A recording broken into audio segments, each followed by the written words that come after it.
आमच्या घराच्या दिशेने एक व्यक्ती जाताना दिसली. क्षणभर वाटले ते आमचे दाजी असावेत.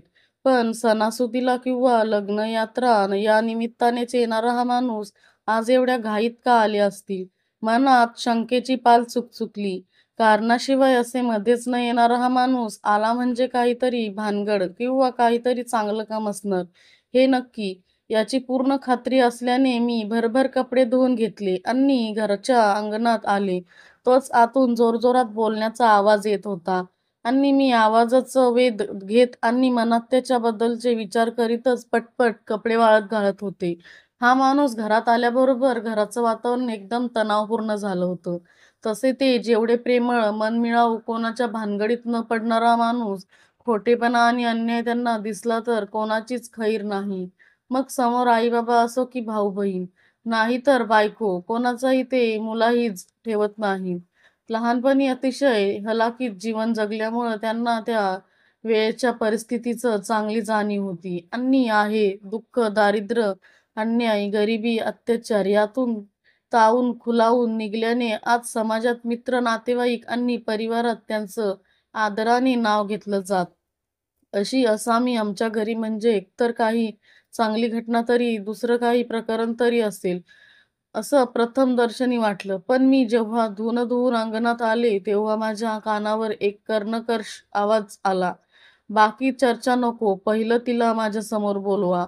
कुठं आहे ती? माझी आई, भाऊ, भावजई आणि लहान पोर त्याच्या या वरच्या पट्टीतल्या आवाजाने गप्प झाले आणि माझा भाऊ जरा चाचरतच उठून अंगणात येतो. म्हणाला, "ही काय आली? आत्ताच धुणं धुवून आली आहे." "बरं, बरं, ठीक आहे. ते धुणं दुसरं कोणीतरी वाळत घाला आणि तिला पहिलं इकडं माझ्यासमोर आणा." माझी तर गाळणच उडाली. आत हातपाय लटपटायला लागले. आम्हाला सुट्टीत गप्पा-गोष्टी, कथा-कविता ऐकवणारा माणूस एकदम जमदिग्न कसा झाला आणि तोही माझ्यावर. माझं काय चुकलं बरं? मलाच काही आठवत नव्हतं. मी नखशिखांत घाबरले होते. काय झालं असेल? मनातल्या मनात देवाचं नाव घेऊन आठवून पाहिलं, पण माझी काहीच चूक मला दिसली नाही. या विचारांच्या थैमानात मला आता घरात जायला जरा वेळ लागला. तेव्हा पुन्हा आवाज आला, "काय झालं? घरात येण्यासाठी काही ढोलताशे हवेत का? मी येऊ का बाहेर?" "राणी सरकार." अन मी पटकन घरात आले. कसं ते काही कळत नाही. कापडं धुवून झाली. दाजी म्हणाले, "नाही हो." मी जरा गोंधळून म्हणाले, "कसं चाललंय तुझं?" "शाळेत जातेस ना?" दाजी म्हणाले. "दाजी, हो जाते ना."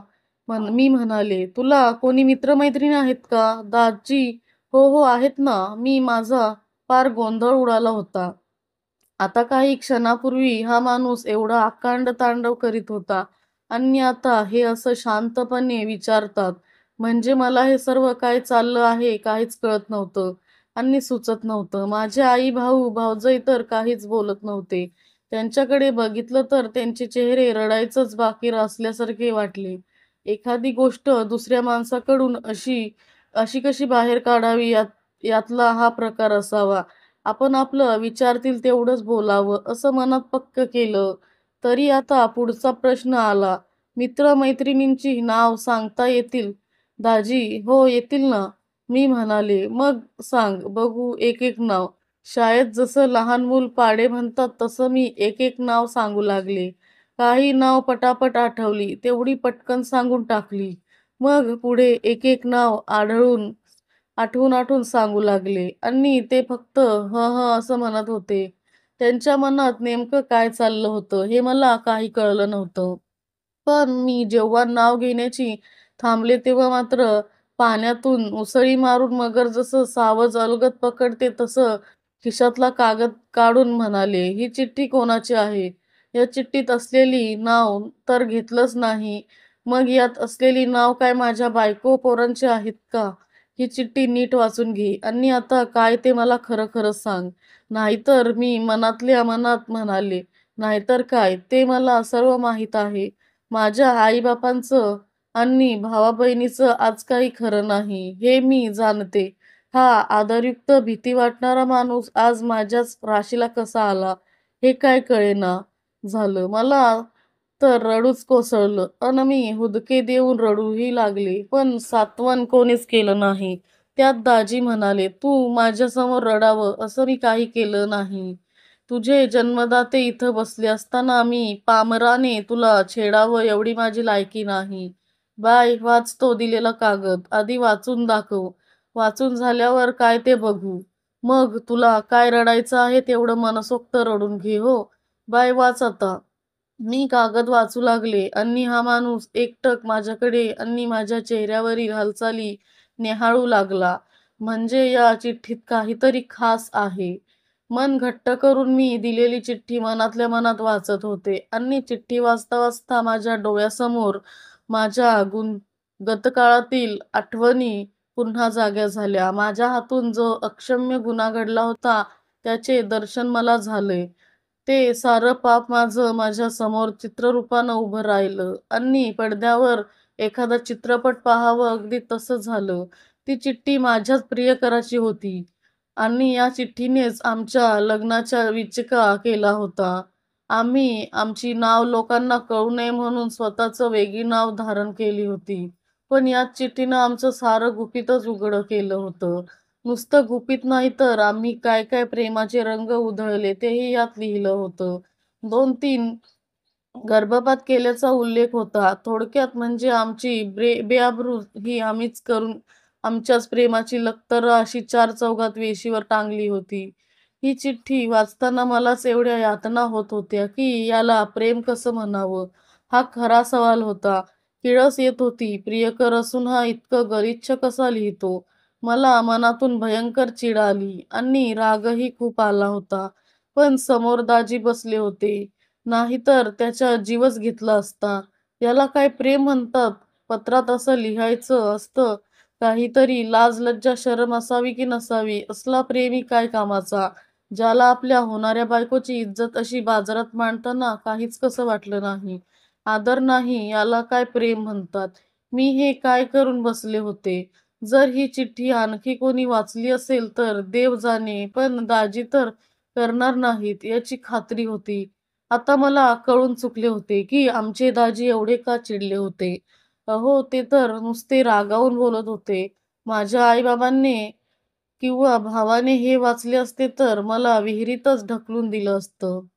कोणत्या मुलीचे आईबाप आपल्या मुलीचा व्यभिचार असा जाहीरपत्रक काढून चार चौघात वाचतील? नशीब माझं हे फक्त दाजींना आणि माझ्या होणाऱ्या भावी नवऱ्यालाच माहिती होतं. आणि आता मी हे माझ्याच नागाव प्रेमाचं गुपित माझ्याच डोळ्यांनी वाचत होते.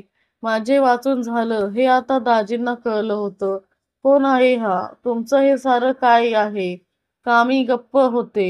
आता सगळंच सगळ्यांना कळून चुकलं होतं. लपविण्यासारखं माझ्याकडे काहीच नव्हतं. मीच माझ्या शीलाचा असा बाजार मांडला होता अन माझीच अब्रू माझ्या प्रियकराने नीलाम केली होती. मग जग तर हसणारच होतं. माझं सारं भविष्य आणि आयुष्य ह्या एका चिठ्ठीत बंद होतं. ते आता उघड पडलं होतं. आता घरातल्या लोकांच्या हेही लक्षात आलं की माझं आजारपण हे नुसतं वरवरचं नाटक होतं. ते इतक्या वर्षांनी कळलं. आजही घरात लग्नाचा विषय निघाला नसता तर हे अजून किती काळ चाललं असतं कोणास ठाऊक. मांजर चोरून दूध पिते पण दंडुक्याचा मार त्याला माहीत नसतो. तसं आमचं झालं होतं. मागील प्रेमाचा काळ डोळ्यासमोरून सरकू लागला. आता मला कळून चुकलं होतं की आमचं लग्न तर होणार नाहीच. वर 4 गावात नाचक्की व्हायची तो झाली आणि ज्या मुलाबरोबर माझं लग्न ठरलं होतं ते होण्याच्या आता सुतराम शक्यता उरली नव्हती. कारण होता माझाच प्रियकर खोट्या नावाचा सनी. सनीने माझ्या होणाऱ्या नवऱ्या मुलाच्या घरी जाऊन त्या रात्री केलेला तमाशा एवढा विकोपाला गेला की लग्नात मध्यस्थी केलेली माणसं ही हतबल झाली. नवरा मुलगा म्हणे लहान वयात शाळा कॉलेज झालेलं प्रेम तितकं महत्वाचं नसतं. तुम्ही तुमच्या मुलीला समजून सांगा मी लग्न करायला तयार आहे.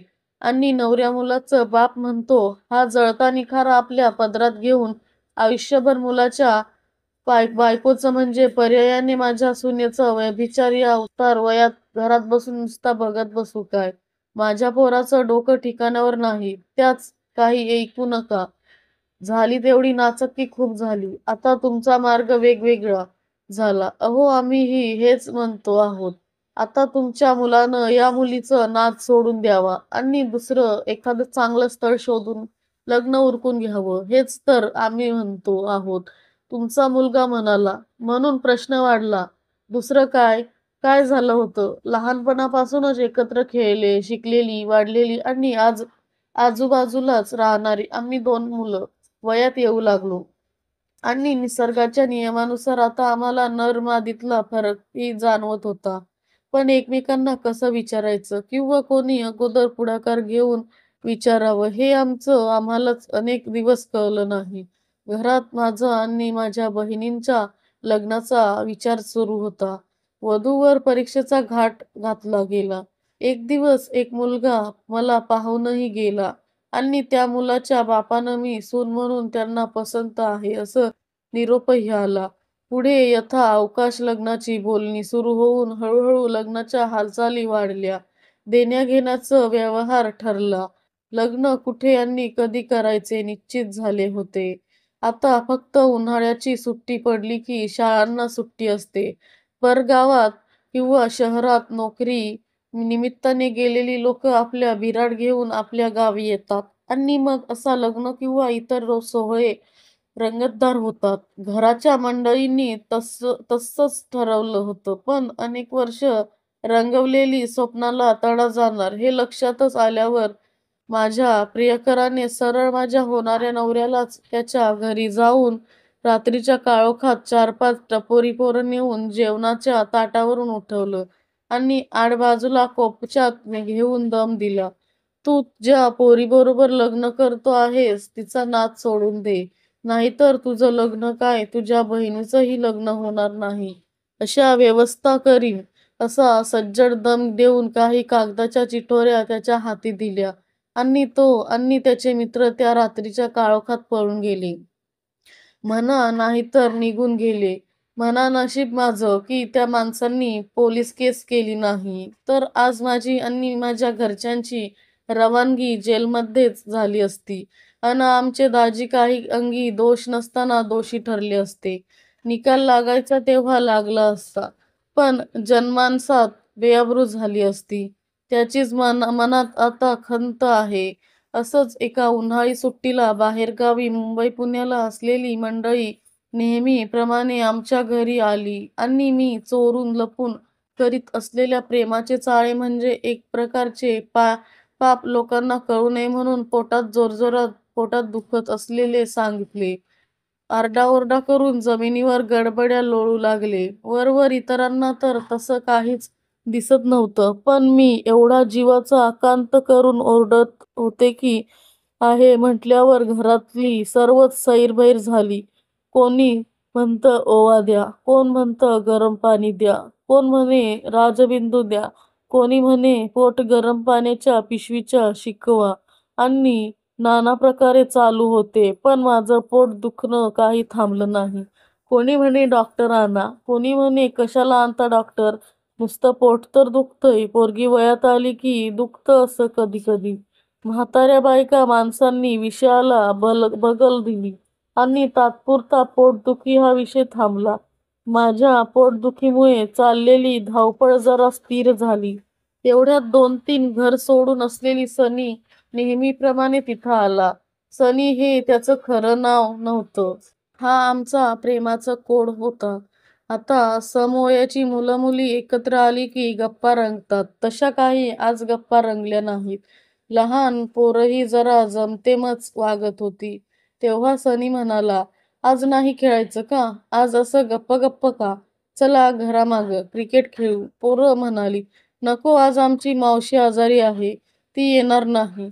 मावशी म्हणजे मी. तिचं पोट लई दुखतंय, शहरातून आलेली मुलगी म्हणाली. हे ऐकून सनी म्हणाला, "पोट दुखायला काय झालं? ओवा लसूण चावून खाल्ला की राहून जाईल. नाही ना थांबत. सगळं करून झालं. आजी म्हणते वयात आल्यावर दुखतं असं.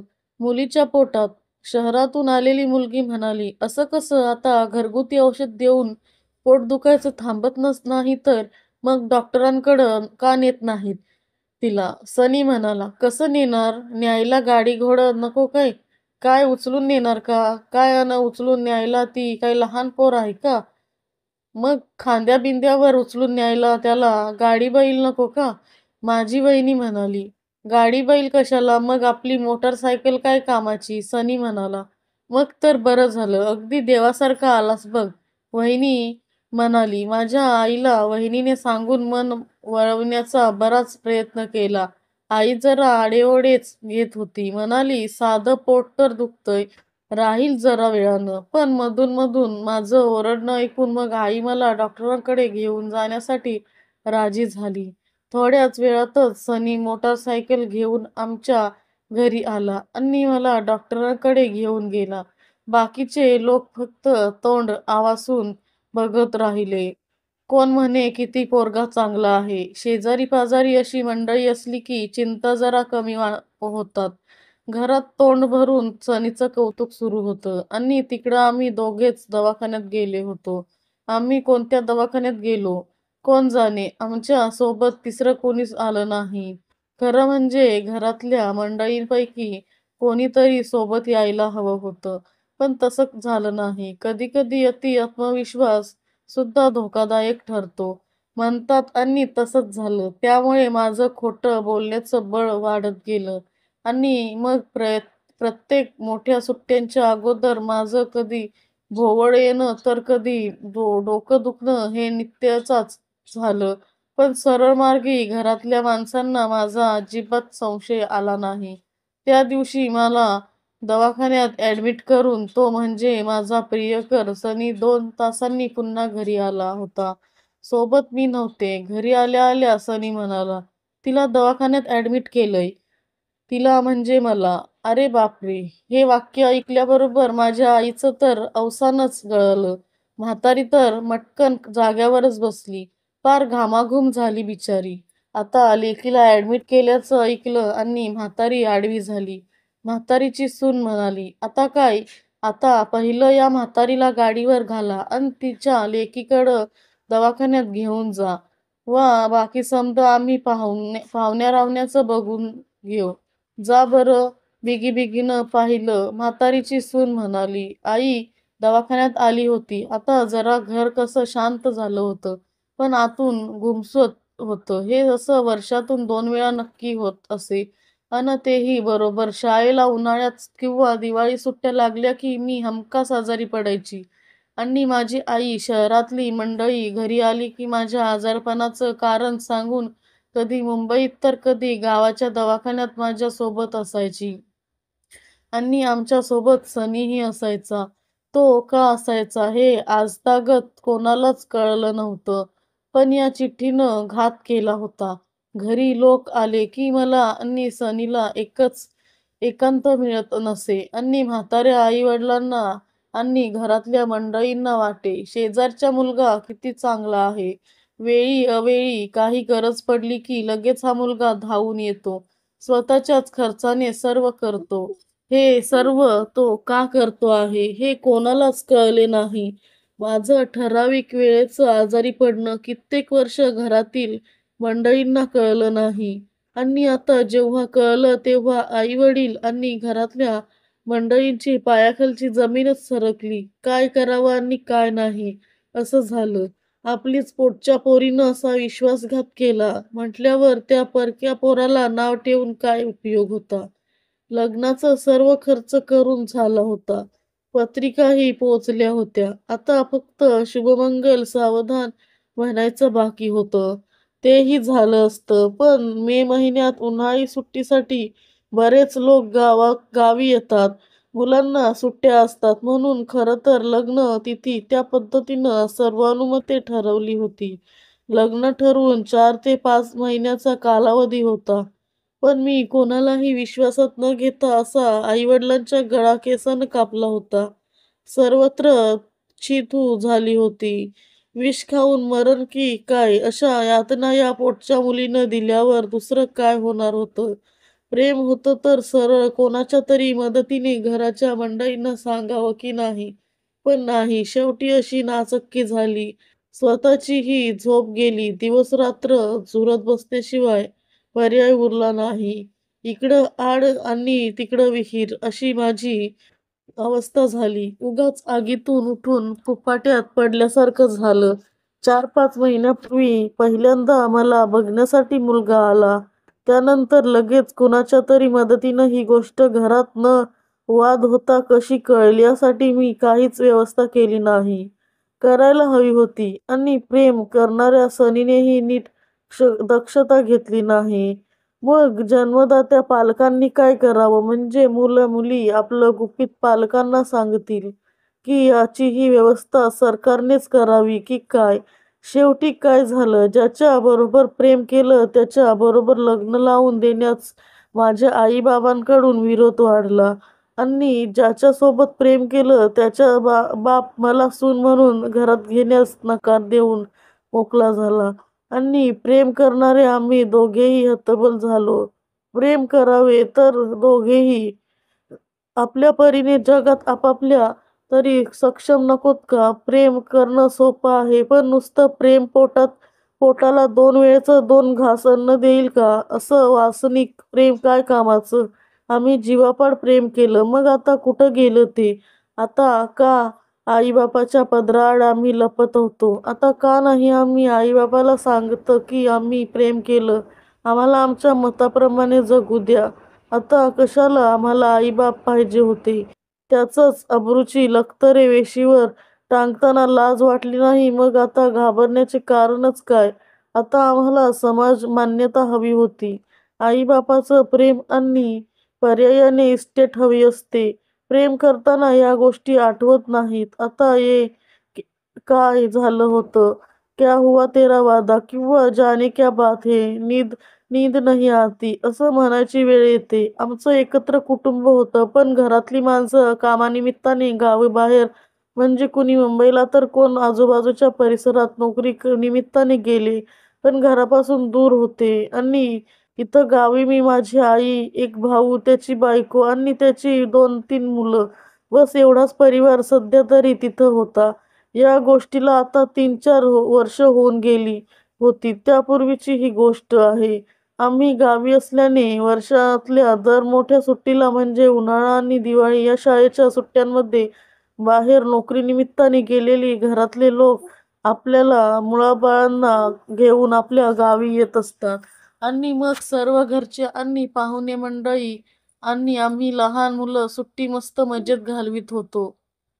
पण काही दिवसांनी मी त्यांना टाळू लागले होते. प्रथम मी काय करते हे माझं मलाच कळलं नाही. मी माझ्याच मस्तीत होते आणि मी माणसांना कसं फसवू शकते किंवा माणसांना मी कसं आपल्या तालावर नाचवू शकते आणि त्यांना पुढे कसं झुलवत ठेवायचं याचे आराखडे मनातल्या मनात आखत गेले. खरी पण मी माझ्याच विणलेल्या जाळ्यात पुरती फस्त केले. तेच पाप आज माझ्यासमोर दत्त म्हणून उभे राहिले होते. आणि त्या पापाचे उत्तर म्हणजे ही दाजींनी दिलेली चिठ्ठी.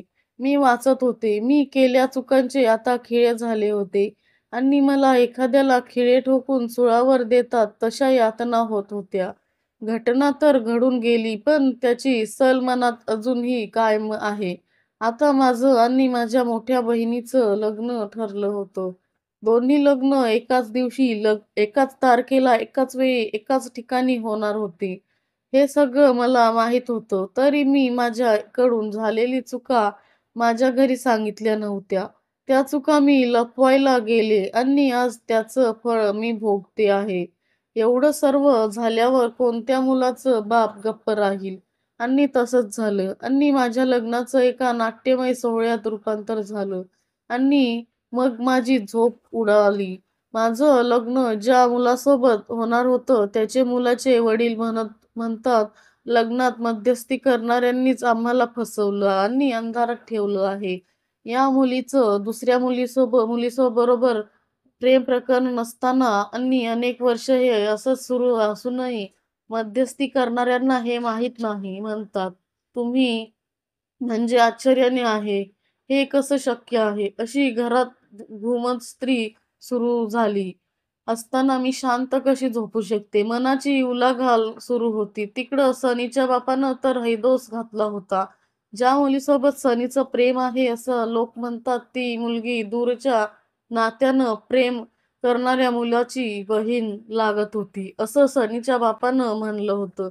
आणि ज्याच्या सहवासात आपलं कुटुंब लहानाचं मोठं झालं, त्याचं कुटुंबातील मुलीवर आपल्या मुलानं प्रेम करावे हे मला मान्य नाही.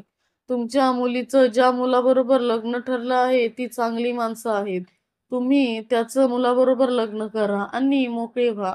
उगाच आमच्या पोराच्या नादी लागू नका. 4 दमड्या कमवायची अक्कल नाही आणि म्हण प्रेम करतोय.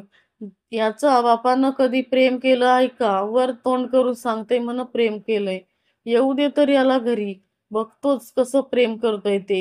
मी म्हणालो, तुम्हाला पुन्हा सांगतो आहे, की या पोराचं मी पाहतो. तुमच्या मुलीचं लग्न करून टाका. इकडं माझी आई म्हणते, माझी मुलगी बिना लग्नाची आयुष्यभर राहिली तरी चालल, पण मेली तरी या पोराला मी माझी मुलगी देणार नाही. आणि मुलाचा बाप म्हणतो, मला सून म्हणून ही मुलगीच माझ्या घरात नको. आपलं नातंच तसं नाही. मुलात तुमच्या मुलीशी या मुलाचं लग्न होऊ शकत नाही. आपले पूर्वीचे संबंध चांगले आहेत, ते तसेच राहू देत. उगाच या पोराच्या घाणेरड्या वागण्यापायी आपल्याला वितंड वाद नकोत. आता सर्व बाजूंनी माझी आणि सनीची कोंडी झाली होती. आम्ही दोघांनी हा सर्व घोळ केला आहे, तेव्हा तो घोळ आम्हीच पुढाकार घेऊन सोडवावा पाहिजे. बाकी कोणीही मदतीला येणार नाहीत, हे आम्हाला पटलं. आता माझी तर झोपच उडाली होती. एवढे दिवस आई-वडील, भाऊ-बहीण, मित्र-मैत्रिणी, नातेवाईक यांच्याकडून सळसूदपणे लपवलेली गोष्ट आता चव्हाट्यावर आली होती. माझ्या लग्नासोबतच माझ्या मोठ्या बहिणीचं लग्न होणार होतं. त्यालाही आता गालबोट लागलं होतं.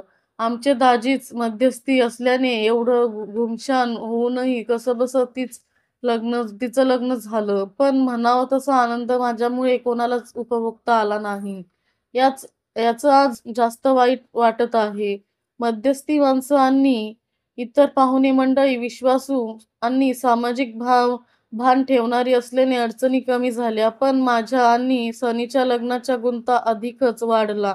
आई-वडील आणि घरातील मंडळींना मी घरी अशी मेली तरी तिचं सनीसोबत लग्न होऊ देणार नाही.